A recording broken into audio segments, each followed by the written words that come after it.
Today I'm going to show you my sewing room. The Lindsey Coralee Show, not long ago. We're vet techs now retired. The Lindsey Coralee Show, and now they go to what the F that they desire. The fabric snobs, but they're not snobs. Just fabric tends to rouse them. The Lindsey Coralee Show, they like to sew. There's nothing cool about them. Welcome back to the Lindsey Coralee Show. Come on in, Coralee. Let's take a look around my sewing room. So we'll just start in a circle and go clockwise, and then we'll end in the middle. First, we have this mirror, which is lovely for all the things, trying on your stuff and to see your beautiful makes. Esty, my daughter, loves to use it as a seat because it has a ledge. And then behind us, we have our bookcases. So we actually have a TV on the outside and the wires go out. So that's why you see all these electronics. This is kind of like the randoms cupboard. I know we all have one of those. And then I have two cupboards full of fabric. So this is more all my quilting cottons, extras, some knits up there. And then another cupboard of fabrics, solids and everything down there, and prints up here. And then on top of there is just a bunch of extras. And then we'll come around here. Oh, I should mention these are the Billy bookcases from IKEA. And then we just bought these doors separately. But I think I'm going to add on some UV protectant film to this to protect the fabric from the sun, because we do have a skylight right above us. Okay, and then over here is where my two sewing desks are. On this one, I have the embroidery machine, the Eversewn Sparrow X, which is really lovely. Use it with just an app. I don't use it a ton yet, but nice to have. And then up here, I have all my serging thread, sort of rainbowish color, all the rest of my threads here, and just some notions, hanging, scissors, and whatnot. And down here is a pattern that's ready to be sewn. My plan is actually to cut out a bunch of patterns and batch sew, so this is the beginning of that. These pegboards are from IKEA. I really love them. For the serger thread, I just use these style of hooks. So the L bracket, I'm not gonna pull it out right now. And then for everything else, there's kind of the U-shaped bracket that I use. And then there's also these clips. And then you can get these bins. So I have just pencils, air erasable marker, which is my favorite, some scissors, awls for your cam snaps. And then I have these little bins. I keep my clips in there. Buttons, sewing machine needles, randoms, safety pins, and paper clips, so all organized. And then have my bobbin holders and all my small threads for the sewing machine there. And that's it for that wall.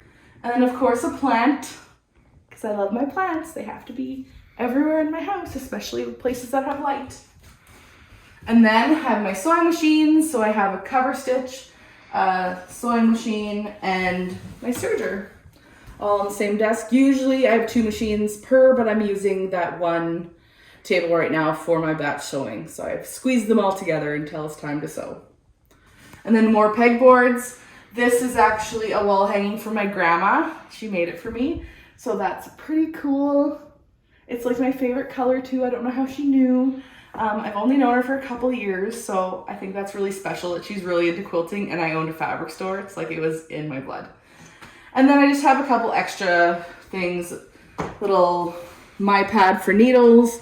I have directions here for my cover stitch, so I know which settings to put it on, and a little picture of my guys. And then extras, have my spray starch hanging on one of these L hooks. Favorite thing for doing hems. My wall of rulers, acrylic rulers. Use all different sizes for all different things, so I love having a variety, and I love that they're organized, easy to see, and easy to grab. And then down here we have all my rolled patterns, my annual patterns, and I looked forever to find a bin like this to put them in that would fit exactly in this spot, and I found this one at HomeSense. All right, now we move more into my office business area.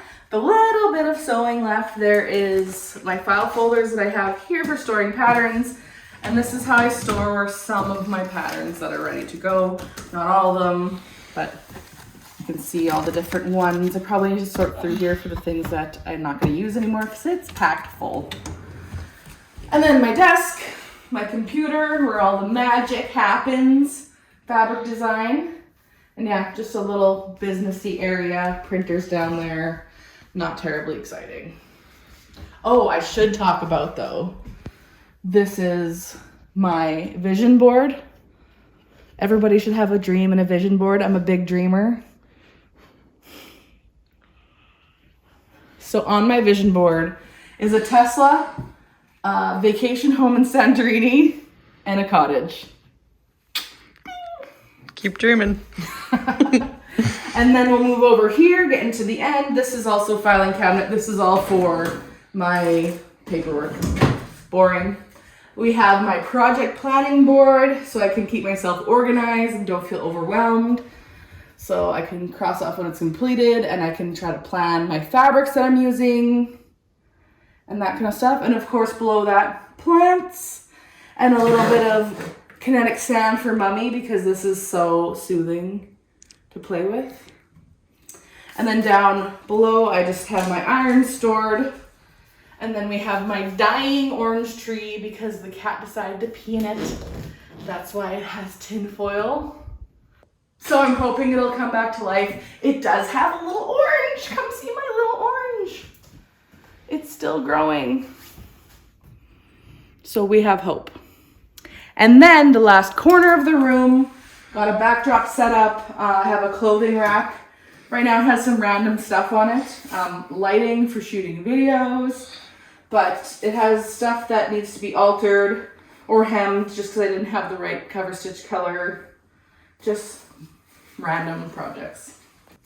Okay, and then last but definitely not least, because it takes up most of the space in here, is my cutting table. So I started out with two like counter height IKEA tables that were super cheap, and I was so proud of how cheap I got them.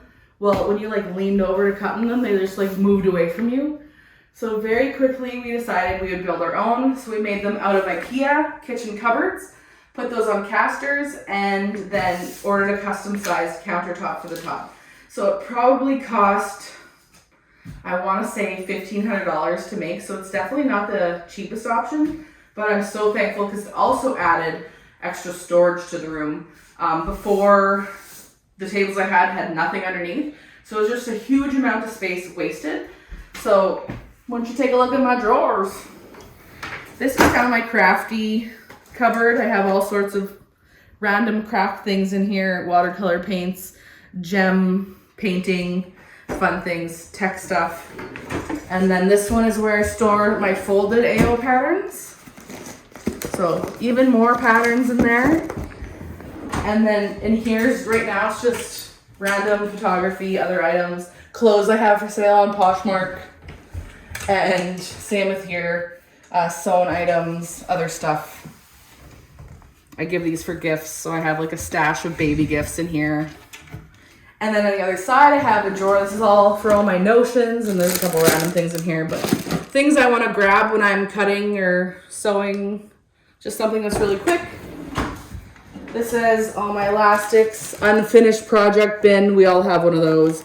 Interfacings and drawstrings and elastics. And then this is my junk drawer or junk cupboard. Just where things I didn't have room for got shoved. Definitely needs to be purged. And then the main reason I wanted to have something with cupboards like this is so I can store extra sewing machines in here because they're so bulky and they wouldn't fit in the billies. So this is where my extra machines go. Okay, and we cannot forget about this extra little piece we added on lately. So this is actually a wool mat that I use for ironing on. My father-in-law helped me make this board and my husband set it up. The Velcro didn't work very well. It wouldn't stick to the wool mat. So we need to get a screw with some washers to keep that on. But the best part about it is it has these little things, these brackets I ordered by Amazon. They just click. Folds down out of the way when I don't need it. And then when you're ready to iron, it just clicks up. But I don't only use this for ironing. It's actually really nice to have the extra space. My table's wide enough for like a meter of fabric or the width of the fabric. But sometimes you just need that extra space for putting your pattern pieces, your cut pieces, your notions, your scissors, your rotary cutters, blah, blah, blah, blah. So it's really nice to have this extra little length, but you can put it down when you need the room. Thanks for joining me in my tour of my sewing room. Don't forget to like and subscribe, and let me know in the comments what your dream sewing room would look like.